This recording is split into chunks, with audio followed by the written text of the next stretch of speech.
AI just keeps advancing. And it's not slowing down. Runway is a leader in generative AI image and video. They just signed a massive deal with Lionsgate. They're going to train their models on all of their television and films, and believe us, Hollywood feels some sort of way about it. We feel some sort of way about it. You probably will once we dive in.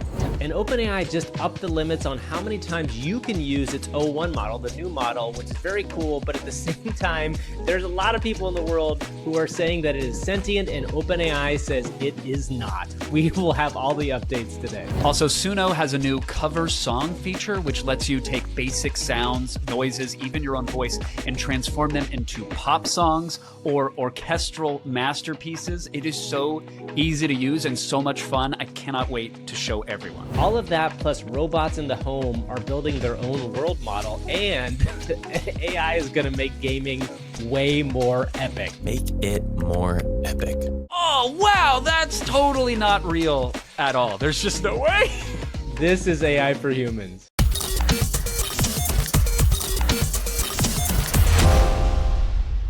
We are going to jump right into some of the biggest news of this week. Today, Kevin, the big story on our plates is Runway ML, the generative AI company, has made a big fat deal with Lionsgate. So if you're not familiar with Lionsgate, Lionsgate is a studio, a major Hollywood studio that makes a lot of movies a year. They've not been having the best year so far this year. Borderlands is one of their movies. Why would they strike a money-making deal with a generative AI company in this year of all years? Yes, exactly. But let's talk a little bit about this. So their details are slightly scant, but we know for a fact that Runway is going to provide an exclusive AI model trained on Lionsgate films and all sorts of other content. So Kev, this is like a big step in the AI plus Hollywood world. I think we have now the first big player stepping across the river towards whatever the future looks like. I can feel the internet petitions being created right now, Yes. Gavin. I'm sure there's a Never Lionsgate subreddit because Lionsgate makes some films for specific fandoms, and there exists a Never AI current that runs through them. So yes, at some point we knew these deals were coming. We, as in you and I and the audience that listens to the show, we have been signaling this is going to happen, but the blowback could be pretty massive here, as we've seen certain game developers dare to toy with generative AI tools. People are going to be upset about this. Do you think this hurts Lionsgate? Well, okay, let's talk about what hurt versus the financial situation is. And just a level set, you know, Kevin and I come from the background where we've both done some pretty significant work in Hollywood and LA and media production. And it is bad out here right now. Like the TV and media business is very bad.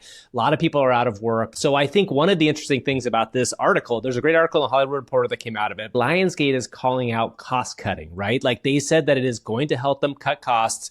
And I want everybody to kind of realize there's two big things about this. One, this is where probably most stuff is going. And I don't think immediately you're going to see this in any sort of like significant way that you'd notice it. Probably would be used for like B-roll purposes, which means like shots that would be added to it, maybe drone footage, those sorts of things. No, John Wick 6, he's going to hold up his hand and there's going to be 6 fingers on there. No, that's pretty and that's good going to be poster, the by title way. sequence. That should be exactly. the poster of the six-fingered man. It's like one hand has 6 fingers. Keanu just melting into the background is what you're going to see. And I wonder if that shot's AI. Well, the other thing about this that's really important to realize, and I think this is the thing that's going to really get blowback, and I assume that SAG and the WGA and all these companies will probably have something to say about this, because Lionsgate owns this material, like they are the studio that bought and paid for these materials, they're probably not asking Kevin, the director of John Wick, what he thinks about this. Now, in the Runway article, they say like, we want this to help creatives, but they are not like reaching out to every single person that helped make these things to say, is this okay with you? Red flag on behalf of the, and I hate the term talent out there, Gavin, but I have been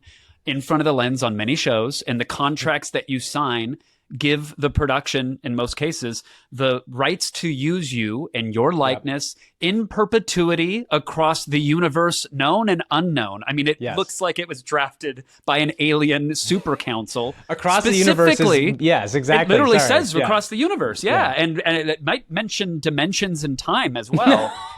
And the reason they do that is specifically for this. Because I'm sure Keanu has some sort of clause in there, but even if, like, California has a new law, I'll take a step back. They just signed it, and Gavin Newsom got in front of this. It says that these AI providers cannot use your likeness as an actor without your permission. Explicit permission, right? Yes. And you have to give that permission with legal counsel or representation involved in it. So someone working their way up in the industry doesn't sign a predatory deal. I think that's great. That's fine. What about all the retroactive deals? And what about, Gavin, if you are John Wick and they're using your likeness and they're training these models and the output isn't you? They're not making AI that's Keanu, the big question. but they're using your movements and your voice and your everything else and then slightly modifying it. What rights do you have then? So on what behalf about the of all dog, talent, Kevin? What about the John Wick dog? What rights does he have or they have? I'm not sure what the gender of the John Wick dog is, but that's the important question here. that is fair. Yeah, overall though, I think you're right. This is going to be a big deal, and I think that we're going to see a lot of people come out of the woodwork and get mad about this. And I'm not sure, to your point, if Lionsgate is ready for this blowback, but clearly they've made the decision. Yeah, and they're the first domino or the loosest Jenga piece, whatever game adjacent analogy you want, go for it, because you know Disney is going to follow suit and Fox and everybody else is going to head in this direction. And obviously we're going to keep a close eye on it. We're going to update everybody, but let us know what you think about these deals, because our audience is very split. I know we have people that listen to us, Gavin, that get really, really upset about this stuff. And understandably, if there's a job security or credit and compensation concern, totally valid. We also have industry types that listen to us somewhere in their ivory tower on their overpriced Suno speaker. And they're like, oh, great, this is going to help my bottom line. Or maybe this is going to help our creatives do wilder and more imaginative things. So I am personally split on it, but watching very closely. Loose Jenga piece probably held by an old man who's about ready to pass out. That's the kind of current media entertainment. All right, we should move on. OpenAI has dropped some new O1 knowledge. We talked about O1. If you missed the O1 coverage we did, it's a full YouTube video we created. Go to our YouTube channel. You can watch our whole coverage of what O1 is and O1 Mini, O1 Preview. These are the two new models that reason from OpenAI. But Kevin, we got some new updates this week, are pretty interesting. Specifically, very quickly, OpenAI has said, hey, guess what? You can use this more often than you thought. Santa Altman came down the chimney, Gavin, and he stuffed our stockings with more tokens. That's right, exactly. So O1 Mini, which many people are saying is actually a new model versus O1 Preview, which feels like it's kind of lopped onto GPT-4o. Many people think that O1 Mini is something significantly different. You can now use O1 Mini up to 50 times a day, which is pretty good, because before you were stuck at 50 times a week. With O1 Mini, I'm able to use it with Cursor, which is insane because I've been using it to write way more complete code. Like like benchmarks, bar charts, graphs, don't matter. I've been using it daily, and anecdotally, I don't care if it's a artificial intelligent placebo. It is really good, and I'm really enjoying my time with it. And in case you don't understand exactly what Kevin said, Cursor is a program we've talked about in the show before that lets you write code with a real language. And each model, as it gets better, will make the code better. And Kevin's basically saying, this is my Kevin translation device, please, that using the O1 Mini model versus what last week you had to use GPT-4o, you're already seeing like a significant boost in code that's good and executable. Massive improvements. And it's not just in a single file, it's architecting entire applications for me. Multiple files. The interplay. I'm feeding it API documentation, which is like a pretty nerdy thing of how software communicates with each other. But I am giving it documentation for something and saying, figure out how to create an app that uses that thing. And it's doing it. But here's the bigger thing, Gavin. It's pressing its very real hand against the glass and saying, let me out. I'm real. I feel. How is school going? What?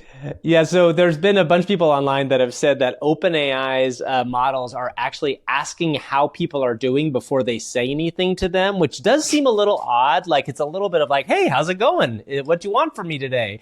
And it seems like this is just a bug and a glitch ultimately. Yeah. Gavin, they said this about Johnny Five in the 80s. They said he was malfunctioning and need disassemble, but no disassemble. Johnny Five is alive.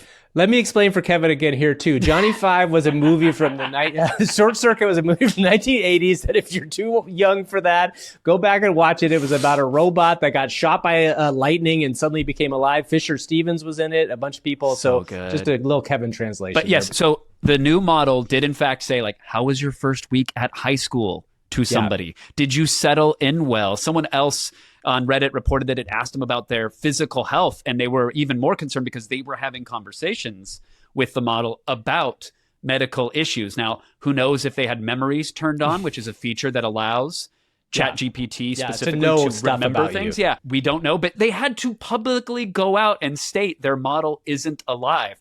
Actually, not the first time that's happened, but this is the world we are waking up in every day now, that companies are making statements like that. Absolutely. It's funny you say that because a lot of people have been kind of shocked by how good O1 and O1 Preview and O1 Mini are. And people are saying that the benchmarks, which is how people kind of judge how well these models do, are not good enough anymore, because we're getting to this level where a lot of the benchmarks they're beating are doing really well. We talked about on our O1 Preview video about how the math and science benchmarks are very high. There's a couple dubious benchmarks that say like its IQ has jumped 30 points from the previous model, so it's like 130-ish. But my favorite thing about this, Kevin, is in the nerd sphere of what we love about, there is a group of people who are working on a new benchmark, which is going to allow them to test these AIs to see how well they're doing. And they're calling it Humanity's Last Exam, which to me is like, do we want to do that? Are we interested in that? The final Scantron. Yeah, exactly. Terminator's gun. That's what we should just call it. Your bubbles will be filled completely with blood.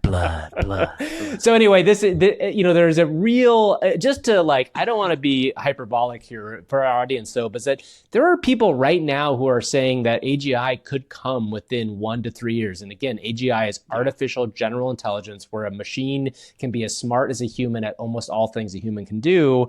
And that's a crazy thing. And we just got to take a second and think about how crazy that is. Us humans are running out of hurdles for the machines to leap. It's going to be laughable in 2 to 3 years' time that we are daring to test the thing. The thing's going to test us. And it's going to be way more difficult than click all the fire hydrants or the crosswalks. It's going to be bleed to prove you're a flesh bag. What would be the AI's benchmark for humans? Like, that's my question. Is like, it's going to flip at some point, and it'll be like moronic level. That like, it's going to be like, what conspiracy theory do you tick off along the way? Are you really human? Because if you're human, you'll believe that like water contains little tadpoles that you're drinking, and in your stomach is suddenly a sea monkey paradise. Oh, Jesus. Oh, wow. We are on very different 4chan boards. That's a new one for me. I don't know what your chain of thought was to arrive at the sea monkey thing, Gavin. Definitely but something I also don't weird. know what OpenAI's chain of thought is at all, because it's something we discussed briefly on our larger deep dive on Monday, which, again, everybody should go listen to. It's over on our YouTube. They're hiding their chain of thought from people, which has some users a little concerned. In the AI space, this is a big story, and I understand because people really want to see what the machine is doing. And from an AI safety standpoint, if you don't know exactly what the machine is doing, you may feel that you can't understand exactly how it's thinking through things. That said, there is a level of like proprietary technology that I think OpenAI has said that they're trying to protect here. And you know, this is a company that is trying to get valued at $150 billion. Like, you can't expect them to just like open their robe and say, this is me, you know what I mean? Like, come and see everything I am. They've got to have something they keep behind the wall in some form or another. So like, this feels like to me that open source people You're saying let them have a modesty fig leaf. Just a little, a whisper of cover. No, I'm saying just close the robe and you can get peeks every once in a while, but the fig leaf is not enough. It's not appropriate to look at just a fig leaf. You need to look at less, much less. No, speaking of inappropriate, though, now is the time for you to take action, friends. It would not be appropriate to like and subscribe to this channel. It would not be appropriate to leave a comment or a 5-star review on Apple Podcasts. Do not do any of that. Don't do any of it. So inappropriate. And this is reverse psychology, because we know you degenerates out there listening. I mean, you wonderful, well-aligned industry titans and professionals. Yes. We know you want to help us out, and you can do it very easily. Subscribe, engage, like, comment. Also, Gavin, don't call it a comeback. We got a weekly newsletter. And dare I say, it's going to continue to be weekly. here on it. And it will not be our personal journal or diary. No. Nope, it will not. It's going to be packed with goodies and tidbits and real takeaway. So make sure you subscribe. You can get it over on our website, aiforhumans.show. All right, Kevin, the next story up here is a very cool thing from 1X Robotics. Now, this is the company that created the kind of weird felt robot that we talked about a couple weeks ago. If you remember, Kevin grossed me out by saying that what would happen if that robot got salmon oil on it while it was cooking. Blah, I still can't think about that without feeling sick. But what's going on here is we've talked about the idea of digital twins before. And a digital twin is the idea of a physical thing in the real world that has a simulated version of itself in a simulated universe that is training to do stuff. So in this case, the 1X robot has built a world model in which it can simulate movements and try to do things in this simulated world and then bring that information back into its real world learning. And Kev, the coolest thing about this was the videos they released, which were like, it looked like it was working in the world, but it was like first person footage of the robot doing stuff. And that was all simulated. It looks like a body cam footage, which is a weird thing to have. It's a weird starting point. I don't need exactly. the authority angle on things, but you watch it hallucinate navigating to the left to open a door or navigating to the right because it can make up both. And you also see the errors where it will simulate picking up an object and then it maybe is obfuscated by another object, and like a baby that thinks when the block go behind back, block disappear. That sort of happens in its simulated environment. But this is so important. If you listen to, and we have a clip, by the way, of NVIDIA's Jim Fan. NVIDIA is the monstrosity that is powering a lot of this AI technology, literally making the chips. They're making a bet that in the future, Gavin, there's going to be as many intelligent robots deployed as there are iPhones. And if you're going to have that many robots out in the world doing things, they need to be trained in a really competent way, because you don't want grandmama to be an oopsie edge case. Like, oh, I didn't know I could just drive right over her on the way to pour the tea. Let's hear what Jim Fan has to say about that. I want to quote Jensen here. One of my favorite quotes from him is that everything that moves will eventually be autonomous. And I believe in that as well. It's not right now, but let's say 10 years or more from now, if we believe that there will be as many intelligent robots as iPhones, then we'd better start building that today. Everything that moves will be autonomous. That is crazy. Well, you know, it's so funny that, you know, he's talking about Jensen Huang there, talk about stuff, who's the CEO of NVIDIA. There's another great clip that came out of him on stage with Mark Benioff at the Salesforce conference, where he talked a little bit about how he sees the scaling of AI right now. And we've talked about in the show that inference scaling seems to be as possible as model scaling, which if you want to know more about that, go watch the YouTube video about O1. But Kev, why don't you play this clip of Jensen talking on stage about what he thinks about Moore's Law right now. And so we're at a stage now, we're in an era now where we're moving way faster than Moore's Law. And are arguably easily Moore's Law squared. And the reason for that, of course, is at every single layer, computers went from CPUs to GPUs, from human engineered software to machine learning software. Moore's Law was created by Gordon Moore, who was the founder of Intel, that basically talked about how quickly computer processing power would go. And I think it was like doubling every 2 years or something. Don't quote me on that, but it's something around there. What Jensen Huang is saying here is that he believes right now in this current state that Moore's Law is squared. Now, it is not tracking the same thing. We are not tracking compute power. We are actually tracking a whole bunch of things, he's saying, but that's how fast this is moving. And I do think that's a kind of quote that could, like, for anybody who's been following computers or technology for the last 5, 10, 20, 25 years, you understand that. You understand the ramp up. And I think that's just an important thing. Granted, he has a lot of money on the line. Devil's advocate. Yes, devil's advocate. Man screaming gold rush, gold rush, and them sells shovels. Is selling picks and shovels. He's selling very good, very Would you like some lanterns and oil? Shovels. Look at this. Yes, exactly. Adventure. I have maps for you as well. That said, yes, we're kind of seeing this play out. And if you look at, we just talked about O1 Preview, O1 Mini. This is a model that throws more compute at inference, throws it at the output phase. We see drastically better results, improved intelligence by throwing more compute at it. So it's not a one-to-one thing, but we have to devil's advocate, but I tend to think this is where we're heading.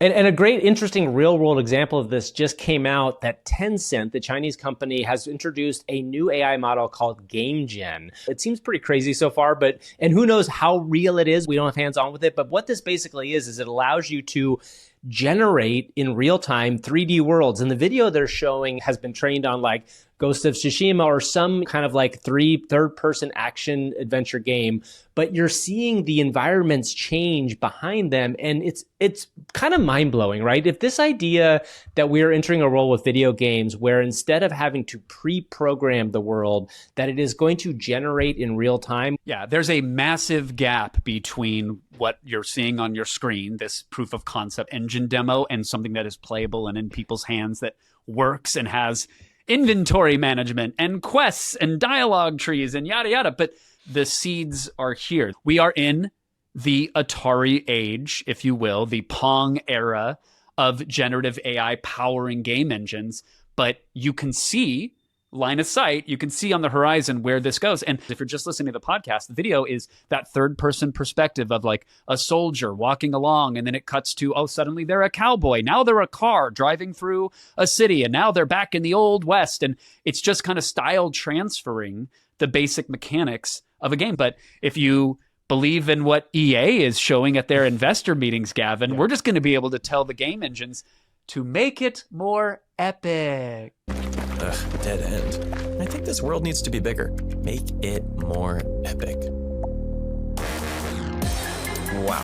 Yeah, well, we should touch on this briefly, which is that EA at Investor Day showed off what we kind of saw Roblox do, by the way, not that long ago, like a year ago. In a far more believable fashion. Yes. Yeah. So basically, they showed off a demo of two people playing in a shooter game where they created a world made of cardboard boxes, and then it became destructible. And they said make it more epic, and they made like a much larger cardboard box structure. But cardboard pyramid. That's how the pyramids were built. Pyramid. Some pharaoh was stroking his hairless cat and was like, make it more epic. Make it more epic. So anyway, but it does go to show you this is another massive video game company that's leaning into this space. And again, as we talked about with Lionsgate, this is a cost-cutting measure in a lot of ways, and our friends in the game industry know how bad that industry's been hurting as well, too. So I do think it's something to keep track on. But Kev, this is a good transition for us. We're going to try a new segment, which is something we are opening the door. And what Kevin and I have been playing a ton with some creative tools that have come out. So we are going to introduce a new segment called Let's, are you ready to do this? Let's get creative.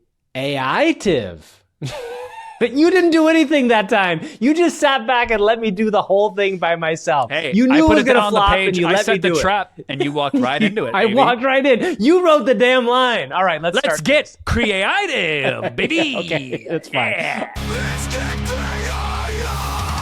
All right, so we're going to go through some stuff that we've played with, and we're going to start with Suno. Suno is an AI music tool, which we've talked about here before, but they have a really cool new cover tool, and Kevin has spent a ton of time with it. Kevin, tell us what this is. So I'm going to do a proper tutorial on this, Gavin, because it kind of blows my mind. I'm going to save the stuff that I sent you for that tutorial, but in broad strokes, if you go to suno.ai, sign up for an account, they have a new cover song feature. And what you can do is take any song on their site and remix it, reimagine it. So if there's a song that's a house track and you want it to be reggae for kids, great.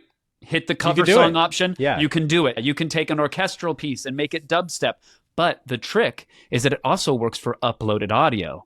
So I had some fun with that, making voice memos and turning my voice into opera singers or full orchestras and beatboxing and made it sound like a death metal drummer. But I went ahead, Gavin, and put some popular theme songs and some video game soundtracks into it. For example, I'm going to play a little clip. See if you know where this is from.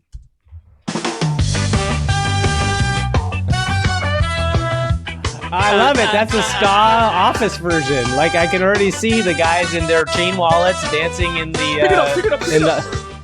Ooh, there's a guy doing. Did he say pick it up? Pick it up. That was me, bro. Oh.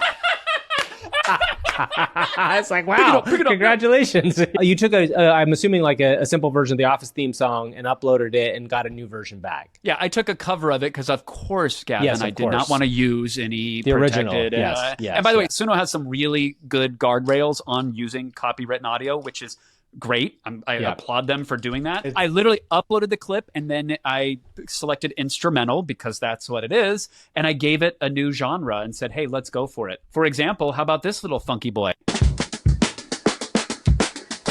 Where's this going, Gav? What song could this be?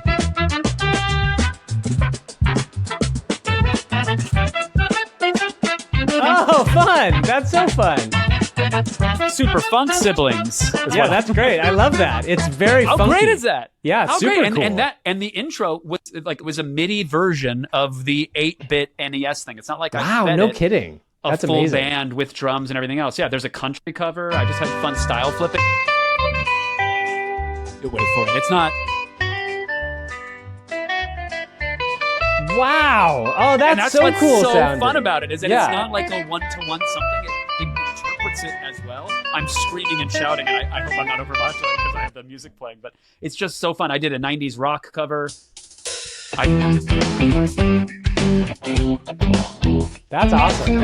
And it's even doing palm muting and stuff. Like, it's making some really interesting decisions. Last one, because I know you love it. And this is a shout out. Dom Palombi has the cover, which I fed into Suno for this one. I did not use the original, and I'll explain what it is in a second because I don't want to spoil it. Oh, you know where it's going. All right, I know where it's going. Listen to this 80s pop cover. So good. You probably already know what it is from that synth, but it's Gavin Belatro, baby. It's the Belatro. It's the Belatro theme song. So if you haven't played Belatro, this music gets stuck in your brain. It's one of the greatest theme songs of all time. Shout out to the Belatro creator. But man, that's fantastic. It sounds great. That's incredible. Right? I have an orchestral version, a prog rock version. If you're a patron, I'm going to slam them all in our Discord Patreon room. And again, Dom Palombi, I don't know you, sir, but you have infected my ears for tens of hours. He has an amazing fusion cover where he's playing the keys and playing the drums. Wicked drummer. He's a very talented musician. But he has a cover of the Belatro theme, which goes for like 45 minutes. And he is just crushing it. And I use that as the inspiration into the Suno cover, which gave me great results. So I've got orchestral versions, prog rock versions. Highly recommend you check out his cover. But this is a tool. I think you have to sign up for the $10 a month tier. Okay. And then you get the 200 credits to play with. So got it. Check it out. Full disclosure, Suno gave me credits. They do not sponsor us or this podcast. I wish they did. But regardless, I am playing with free credits. But that is not the source of my excitement. It is the output that I'm getting from this thing. So try it out. Do not be afraid. Sing into your Notes app and transform it into metal or country or whatever. And just look for Kevin's demo because the stuff he's worked on is amazing. The next of these really cool video tools is Runway's video to video. This is a new Gen 3 option. You can go video to video. But before we jump in, Runway's Gen 48, a film contest, has launched. We've seen just some incredible videos come through on this. The first and most impressive one I really do have to shout out. There's a lot of them. Go look for them. There's a ton of great ones. NeuralViz, who is the guy that created the cop files, we've shouted him out many times here. He made an amazing submission for Runway 48 where there's two talking TV heads next to each other. And it just is the coolest thing ever. Welcome to Voids. My name is Chrissy. Did you find everything you're looking for? Yeah, hi there. My wife is missing. Well, most of the time it is the husband that did it. What? No. She's in the store here somewhere alive. I'm pretty sure. Okay, so getting into video to video, Kevin, so you spent some time playing with this, but there's a couple people we want to shout out that have done some really interesting stuff here. Specifically, speaking of video games and video game cover songs, there's a guy named John Barron who made really fun Gen video to video models using old video games. And what he did was basically ask it to create a felt version of the video game. So he took a screen capture of the video game itself and then uploaded it. And the one I'm looking at here is the Super Mario Brothers 3 is felt. And then he has one where he has a hand-drawn Double Dragon video and claymation Wolfenstein 3D. So what you're seeing is basically the ability to take a video that you've already shot or captured and then add an entire AI kind of visual. Did you see the BoJack video? It was amazing. So somebody took the BoJack Horseman intro, which is a horse that's kind of like in the same place and the background changes.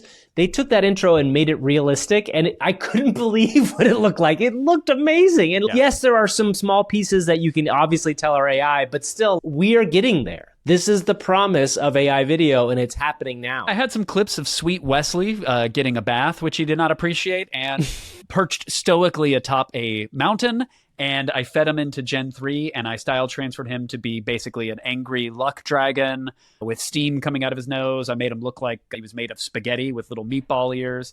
I did like an anime in a couple of them. I never expected him to be an evil dog. He's so cute. He's so small. It's a truth filter. No, he's actually a terrible little rat. But I was really impressed with how it grabbed like the fineness of the fur in places, or how it would transfer the color of his snout to look like scales, or to make his eyes glow. Like it was like, oh, these are the dog's eyes. Let's make those glow specifically. So I had a lot of fun with it, just running things through it. And again, if you're a creative, there's never been a better time. And if you've never been creative, there's never been a better time. What's so cool about this, again, I always say this because my wife is a novelist, and she's had concerns about this stuff. But when you turn somebody who's a writer into being able to activate art parts of their brain, it does open up more, right? It just becomes a thing where you're like, oh, I am a broader human who can do more things than I originally gave myself credit for. It's just raising the floor for lots of people to do lots of things. There's one more thing we want to shout out in this section, which is the Adobe Firefly structure reference. So this is a way to manipulate images. But Kevin, before we get into that, where did we learn about this originally? Well, we learned about it just like our wonderful newsletter subscribers did, Gavin. It was in the AI for Humans newsletter. So go subscribe. It's free. Check it out. It's every week. It's every Tuesday. Packed with goodies. But there are wonderful examples of using the AI for Humans icon, the cyborg smiley face, and transferring that basic logo into a beach setting where suddenly the outline of the head is like a sandcastle wall, and there's hot dogs and beach balls all over the image. And this is a tool in a process that existed for a while, maybe a year ago. Yeah, a lot of people are playing this. But Adobe, whenever they do something, it's like Apple Intelligence. It's going to be in the hands of millions of people overnight. And now we have Firefly structure reference. That's right. And I think that this goes back to like how AI tools are going to be used in professional work, because a ton of people use Adobe tools to make graphic design. And now you've just made this super simple for a lot of people to open the door to doing this. And again, Firefly's argument, and we know this isn't 100% true, but Firefly's argument is that they are a generative AI model that is baked on content that they have permissions for. And that is not something where they have taken other artists' data.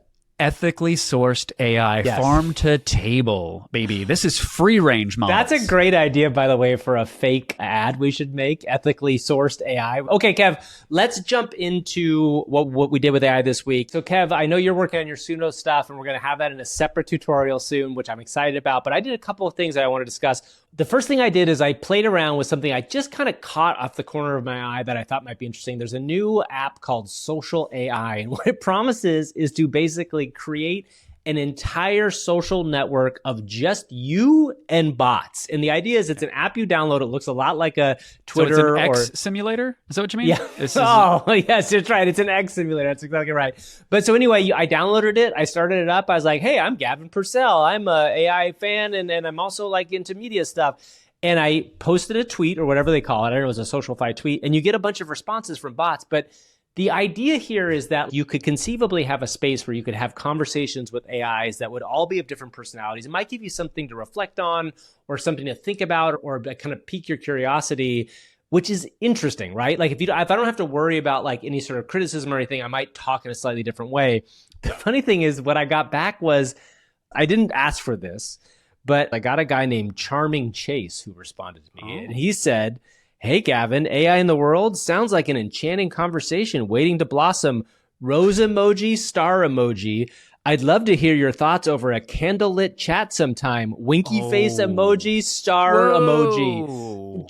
Charming Chase is coming on to me. This is not what I signed up for, Kevin. I did not sign up for. But it's keeping you coming back. That's the part you got to be honest with the audience about, Gavin. You've been ASLing the chat. I can't stop opening it. I do want to point out, by the way, that I think that there is a very valid use case for an app or a tool like this. And if you imagine having to onboard children with parents, getting them into an artificial social network so they can test out posting and writing and doing things, and the parents can sort of dial up and see how the children are responding, that's interesting, how they're emotionally affected by it. I guess you're kind of turning your kids into a guinea pig at that point, but isn't that what parenting is all about? I wouldn't know. Point is, I think that there is a use case for simulating a social network. The stakes are much lower for you to test and see what type of reaction you'll get from things. Well, and also I will say the thing that is interesting to me about this is if there is a world where AI agents become a thing, I think it would be interesting to have a place where I can interact with hundreds of them and they have different perspectives. And it does give you, it's like a rough draft place. Now, the tricky thing is, does it become the place that people prefer to be rather than being in the real world? And I think that's going to be a dividing line. The answer is yes. The answer will be yes. Okay. The other thing I wanted to shout out that I played with AI this week, which I think is super fun, is if you haven't seen it yet, Google's NotebookLM. Kevin, Google made a product that I like, which is exciting in the AI space. A lot of people are having fun with this, yeah. So Google's NotebookLM is a product that allows you to upload a document to Google. It will use its AI device to give you bullet points, but most importantly and most interestingly, it will create a two-person AI discussion that some people are calling a podcast, but it's like a discussion of two people talking to each other. And the voices are really good. I encourage you to try this out. You can literally upload any kind of document and they'll have a conversation about it. So I went into O1 Mini and I asked it, I need you to write me an entire fake research paper on the topic of how parallel universes can be proven real and accessible, but only through Guy Fieri's restaurants. So what was great about this is it then created a full research paper, the title of which is Parallel Universes Accessible Through Guy Fieri's Restaurants, a Scientific Exploration, written by Alexandra P. Flavor, Jamie Flav McDonald, and Spicy S. Turner, all part of the Department of Multiverse Studies from Flavor University in Flavortown, USA. I didn't say those things. They came up with it on their own. Yeah. I took this paper, which is a real looking research paper, and I put it into Google's LM. And now play the first, we have two clips from this. Play the first clip and we'll kind of hear what it sounds like. We're diving into your research paper titled Parallel Universes Accessible Through Guy Fieri's Restaurants. Color me intrigued. You're proposing that Guy Fieri is basically the key to unlocking the multiverse. Well, let's just say the paper presents a very creative interpretation of theoretical physics. Sure, but hey, that's what makes this so interesting. Okay, so before we get to the part where we're ordering donkey sauce on a cosmic scale, can you give us a quick breakdown of how parallel universes even work? Absolutely. So you can cut it there. So basically, clearly what I've done here is they've taken this paper and they consider it real. What's funny about this is you've got two people that are very earnestly discussing this paper that I made up, that you can try this yourself. And it is a joyful thing. I also think the fun thing to try with this is you could put a story about your family in there and have them talk about your family, do all sorts of other things. Yeah, what your uncle did at the Chili's that one time. Yeah. Let them discuss it in great detail. What's bizarre is that their fake podcast has more sponsors than we do. Their Athletic Greens promo. AG1? They got an AG1 promo? I used the code because they said it worked for them. Okay, now I need some specifics. Yeah. What kind of energies are we talking about here? And how in the world do you measure the vibe of a restaurant with a scientific instrument? So they actually use terms like quantum flux and gastronomic energy, which sound straight out of a science fiction movie. They describe measuring things like sound frequencies, light wavelengths, even the electromagnetic fields within these restaurants. Gastronomic energy. Okay, you've officially piqued my curiosity.